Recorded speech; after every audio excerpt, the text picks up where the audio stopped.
I don't know any really new bands. Quite old-fashioned that way. In the topic of old-fashioned and albums, what do you think of how albums are these days with like the leaks and the downloading in iTunes and how CD sales are going down? How do you think that the internet, for example, and downloading affects your band? It has two very different effects. One's negative, one's positive. And the positive is the distribution, the very fast worldwide distribution of anything. Mm-hmm. And the negative is, of course, as you say, the CD sales go down. I'm not really sure which is, I mean, if they don't outweigh each other or not. But I think one part of the problem is that the music industry is very slow in accommodating new technology. If they had, I mean, even when the CD was going to replace the vinyl, they wouldn't change very easily or very fast because they had to shut down vinyl factories or whatever. And when the MP3 came, I mean, if it was made legal and distributed by the labels immediately, I don't think the problem would be as big as it is today. Mm-hmm. And I think, in a way, that the music industry itself is to blame for that. But I'm all for the internet. If it could be sold only digitally, I would be all for that. There are some certainly advantages of it. Yeah.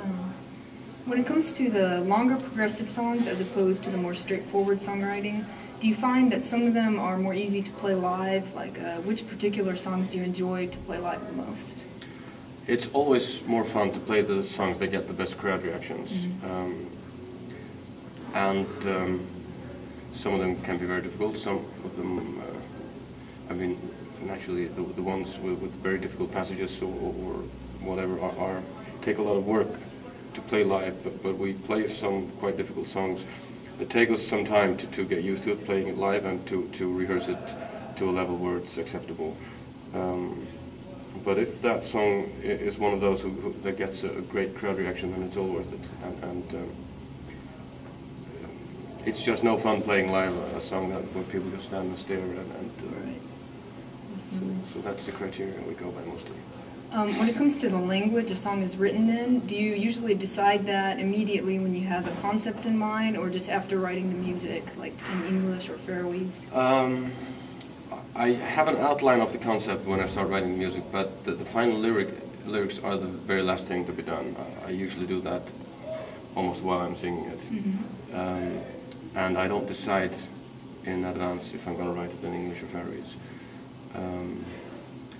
Of course, the traditional lyrics are all in Faroese or any Scandinavian language that we use. But the lyrics I write myself, they are almost always in English. But I think I've written like 3 or 4 lyrics in Faroese. What are some of the favorite cities so far you visited in the U.S. and least favorite? Cities. My least favorite city is definitely New York. I like the Californian coast cities. Long Beach, for example, is very nice. It's very hard to remember. I can't connect the names to the images I have in my head very, very well. So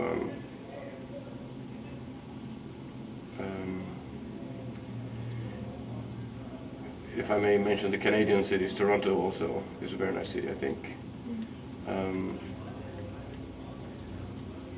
And I think any place I've been to in California is nice. Texas is a bit dry and warm for me. Mm-hmm. Yes. Do you have any closing words for the fans who are... Yes. Buy our album and remember that religion is bullshit. Thank you very much. I think many people will agree with that. Good. Thank you very much for your time. You're welcome. Thanks for doing the interview.